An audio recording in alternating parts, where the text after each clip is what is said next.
Anastasia of Sirmium, or Saint Anastasia, was a Christian saint and martyr from the 4th century. She died at Sirmium in the Roman province of Pannonia Secunda. Today, that place is in the modern country of Serbia. Little is known about her life. Most stories about her began many years after her death. She is venerated as a healer and an exorcist. She is one of 7 women, along with the Blessed Virgin Mary, who were mentioned by name in the Mass. Anastasia was the daughter of yet another saint, Saint Fausta of Sirmium. Her father was Protextatus, a pagan Roman nobleman. She was born during the 3rd century, at a time when the Roman Empire was about to unleash all of its venom against an emerging Christian church. Her mother secretly baptized her daughter and brought her up with Christian beliefs. She became a noble lady, very much rooted in her faith in Jesus Christ. Fausta died one day, leaving Anastasia to be taken care of by her father. She was then taught by Saint John Chrysogonus, who became her mentor and teacher. Soon, her father gave her in marriage to a pagan named Publius. When Publius learned about Anastasia's faith, he was very angry. He punished her and asked her to worship the pagan gods, but she refused stubbornly. Even after these incidents, she would visit Christians in prison to feed and take care of them. Unfortunately, her servant betrayed her to Publius. He confined her to the house and treated her like a slave. Such was his hatred for the newly emerging Christian faith. Anastasia then began to correspond secretly with Saint Chrysogonus, her teacher. He told the saint to be patient, to cling on to her faith, and accept the Lord's will.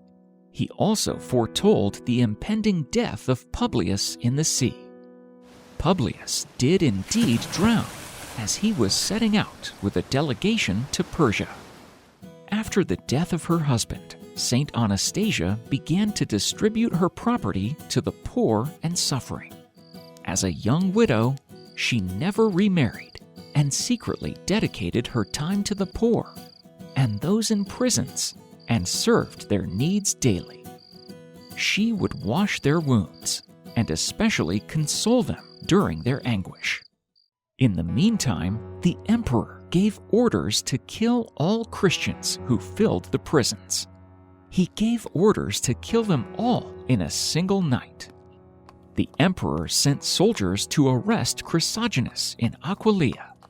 After distributing her wealth and property, Anastasia too set out to find Chrysogonus in Aquileia. However, by that time, the emperor had arrested the saint. Diocletian interrogated Chrysogonus personally, but could not make him renounce his faith. Therefore, he commanded that he be beheaded and thrown into the sea.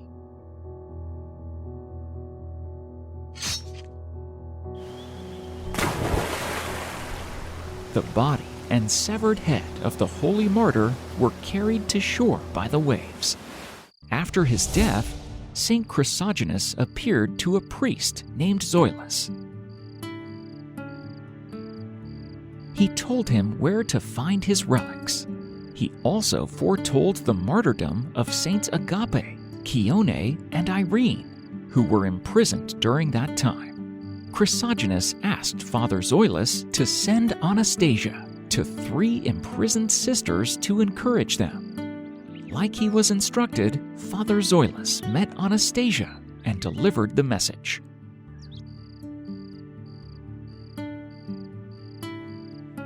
She visited the 3 sisters to encourage and pray with them. But in 9 days, the sisters were tortured and killed. Anastasia gave the 3 sisters a proper Christian burial. Anastasia went from city to city, visiting imprisoned Christians, healing and instructing them in the faith. she healed their wounds and relieved their pain. She was given the title Deliverer from Potions because she would often heal many from the effects of poisons and potions. The prefect of Illyricum arrested Anastasia for daring to be a Christian. He tried to convert her to paganism. Anastasia told him she preferred torture and death. The prefect handed her over to the pagan priest Ulpian in Rome.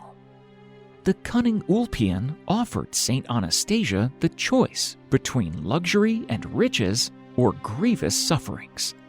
He set before her gold, precious stones, and fine clothing, and also fearsome instruments of torture.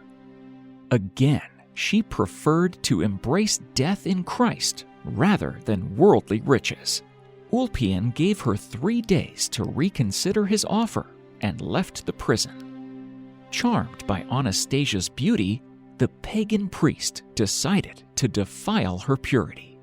However, when he tried to touch her, he suddenly became blind. His head began to ache so severely that he screamed like a madman. He asked to be taken to a pagan temple to appeal to the idols for help, but on the way, he fell down and died. Saint Anastasia continued her apostolate of healing and feeding imprisoned Christians with her friend Saint Theodota. When the latter was martyred, Anastasia was caught by the pagan authorities once again. She was condemned to being starved for 60 days. However, Saint Theodota visited her in prison and brought food for her. When the pagan judge found out that Saint Anastasia hadn't suffered, let alone died, he ordered her and other Christians into a leaky boat, pushed into the middle of a deep lake. But Saint Theodota once again saved the day by appearing and steering their boat to shore. On shore, around 120 pagans were so shocked at the miracle, they immediately asked Saint Anastasia to baptize them. The soldiers figured out the location of the saint, and they arrived there. Anastasia then escaped to the island of Palmaria, but she was caught by the guards in this island. This time, the emperor didn't want to take any chances and ordered her to be burned alive on a stake. Anastasia was staked to the ground, and she was burned alive. The entire account of Saint Anastasia's life and tragedies are believed to be purely legendary. Though we don't know a great deal about her, Anastasia must have been an incredibly holy woman to share top billing with the Redeemer himself on his birthday.